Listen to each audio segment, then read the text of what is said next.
Imagine this. You're bleeding out on the scorching sand of a Roman arena.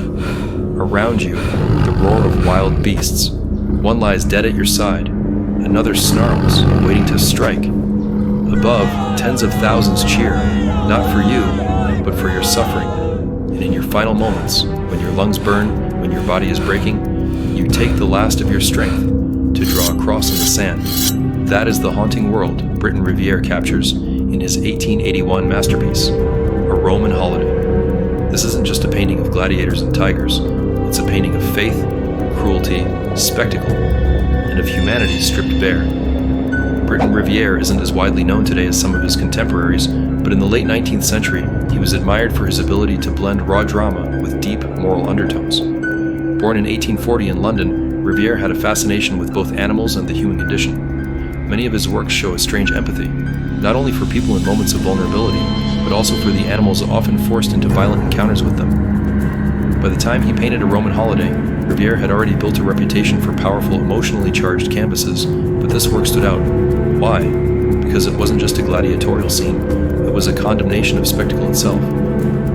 Let's step into the painting. At first glance, we see an arena, but look closer.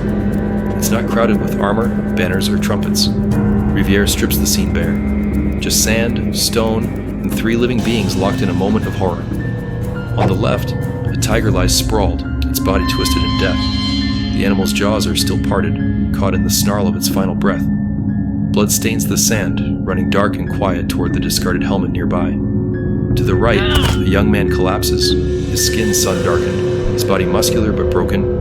He props himself weakly on one elbow, clutching his bleeding side with the other. In his hand, a fragment of weapon, useless now. And yet, with what little strength remains, he drags it through the sand, sketching the shape of a cross. Behind him, the second tiger paces, alive, furious, teeth bared.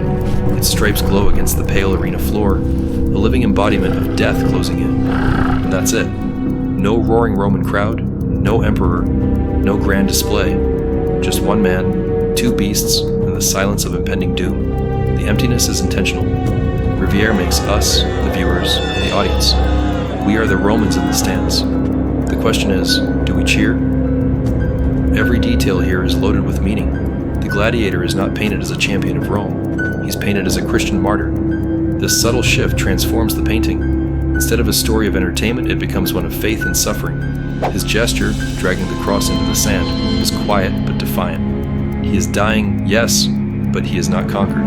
The dead tiger lying by his side, that's not triumph, it's tragedy. The animal too has been forced into the arena, dragged from its natural world into a cage of violence. Riviere often sympathized with animals, and here the tiger's death feels as melancholy as the gladiator's suffering.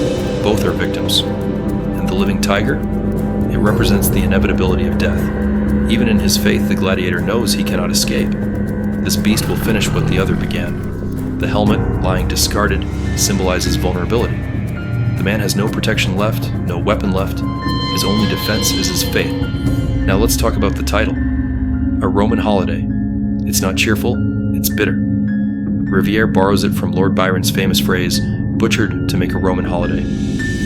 Byron was describing gladiators slaughtered for the amusement of Roman crowds. By using this phrase, Riviere critiques not only ancient Rome, but also the human appetite for cruelty dressed as entertainment. But here's the twist. Riviere adds something Byron didn't: Christianity.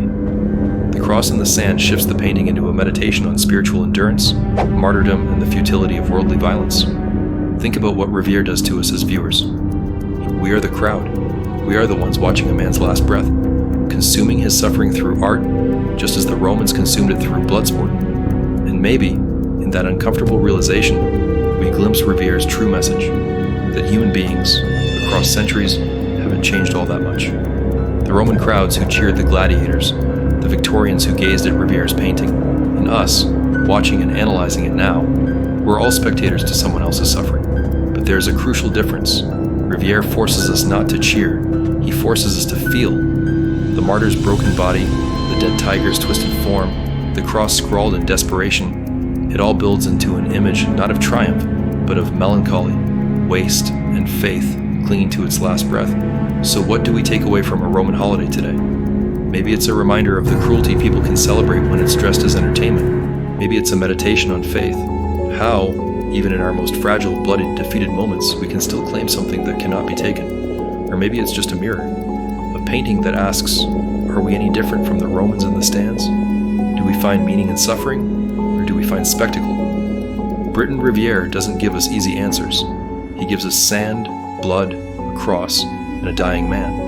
And through that silence, he makes us ask questions we can't easily escape. This is a Roman holiday, not a celebration, but a lament. Not glory, but tragedy. And maybe that's why it still grips us today, more than a century later. Alright guys, thank you so much for watching my video on this painting analysis. I hope you guys enjoyed it. Please comment down below if you have any painting recommendations or if you have any theories of what I spoke about. Have a great day!